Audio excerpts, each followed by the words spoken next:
o evangelho de hoje é de São Mateus, capítulo 21, versículo 28 até 32. Uma outra parábola que Jesus conta para as autoridades judaicas, fariseus, doutores da lei, saduceus, etc. Né? A parábola é muito interessante.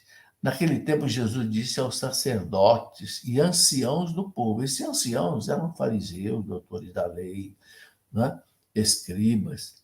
Que vos parece? Um homem tinha 2 filhos.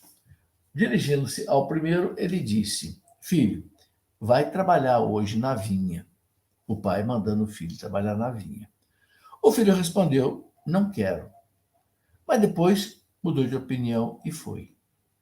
O pai dirigiu-se ao outro filho e disse a mesma coisa, né? Vai trabalhar na vinha.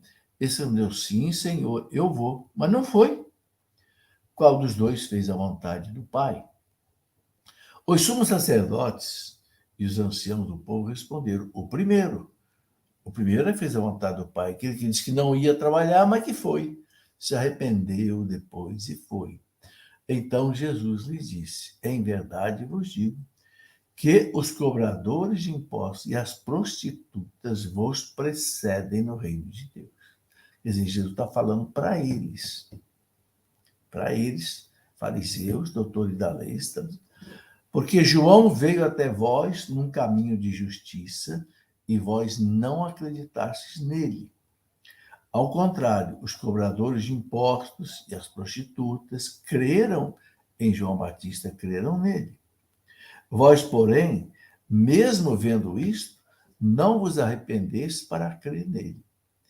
Ou seja, Jesus está contando essa parábola exatamente para os sumos sacerdotes, os doutores da lei. Né? Esses 2 filhos representam o quê? Primeiro, representa os próprios judeus. Foram os primeiros que foram chamados. Vem trabalhar na vinha, desde Abraão, mas não foram. Ou seja, não receberam Jesus, não aceitaram o desígnio de Deus, não foram trabalhar na vinha do Senhor. Aquele que disse que não ia, mas acabou indo, são os pagãos. Aqueles que foram chamados mais tarde e aceitaram. Né? Então, Jesus fala uma coisa muito importante aí da gente entender. Falou para eles: as prostitutas e os pecadores, que eram os cobradores de impostos, né, precedem vocês no reino de Deus. Vão entrar no reino de Deus na frente de vocês. Estão na frente de vocês. Por quê? Porque essas prostitutas, esses pecadores, ouviram João Batista e se arrependeram. Foram humildes e se arrependeram. E vocês não. Vocês ouviram João Batista, vocês ouviram a verdade, mas vocês, por orgulho, por soberba, vocês não se arrependeram. Esta a mensagem clara, né, desse evangelho. E Jesus quer botar para nós o seguinte: o perigo que é o orgulho espiritual.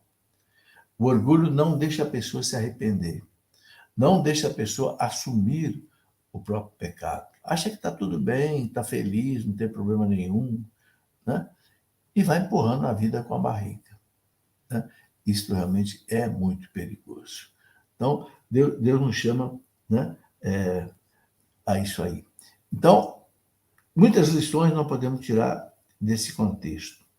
Enquanto a gente tem vida, a gente pode se converter, pode se salvar. Se Jesus está dizendo que as prostitutas entrarão no reino de Deus na frente dos outros, né? E isso faz a gente lembrar daquela mulher que ia ser apedrejada, era uma prostituta. E essa mulher certamente se arrependeu, mudou de vida. Madalena, 7 demônios. Certamente Madalena era uma pecadora. Se tornou uma santa. Porque em tempo se converteu. Né? Bonito isso.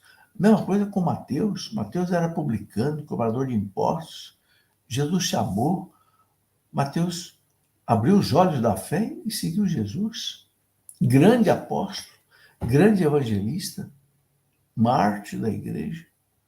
Depois Zaqueu, chefe dos cobradores de impostos, ou seja, o pai dos pecadores, vamos dizer assim, se converteu. O que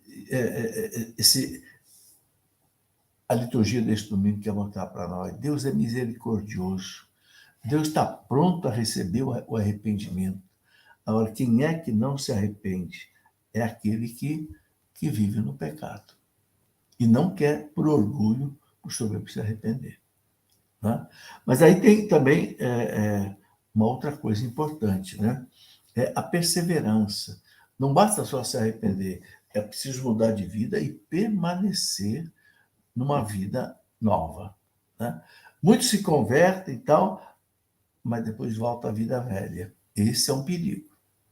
Jesus fala que muitas vezes, né, o demônio deixa uma casa, mas depois ele volta com 7 para a mesma casa. Quando é que isso acontece? Quando a pessoa se arrepende, mas depois não persevera na vida da graça, na vida de oração, na vida de, né, vigilância, na vida de sacramental. Então, esse aí é um ponto importante.